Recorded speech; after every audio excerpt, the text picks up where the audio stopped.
Baik, eh, hasil penelitian ini melihat mulai dari sejarah pengembangan biodiesel di Indonesia, mulai dari tahun 2000-an hingga dinamika perkembangan kebijakan-kebijakan mengenai pengembangan biodiesel di Indonesia. Kemudian dari penelitian ini juga dikaji mengenai peningkatan produksi biodiesel ini terhadap pasar internasional, kemudian terhadap pasar domestik dan juga terhadap harga TBS di tingkat petani, dan bagaimana dinamika kebutuhan CPO hingga 2045 dan bagaimana proyeksi produksi CPO hingga tahun 2045.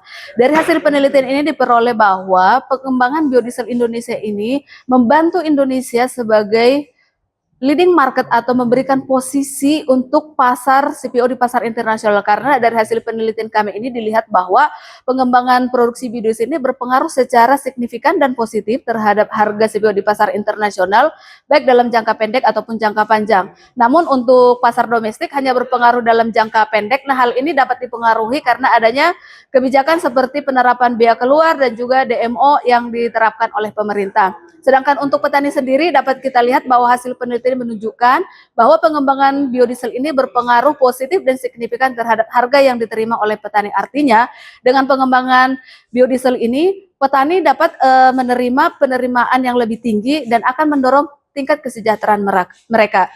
Kemudian hasil yang terakhir untuk proyeksi produksi CPO hingga tahun 2045 diperoleh bahwa tren produksi CPO nasional hingga 2045 itu mengalami tren turun. Artinya suplai CPO nasional akan turun, namun di satu sisi kebutuhan CPO untuk konsumsi domestik itu justru meningkat. Oleh karena itu diperlukan berbagai instrumen-instrumen kebijakan oleh pemerintah supaya alokasi untuk konsumsi domestik, ekspor, khususnya domestik pangan dan energi tidak merugikan satu sama lain.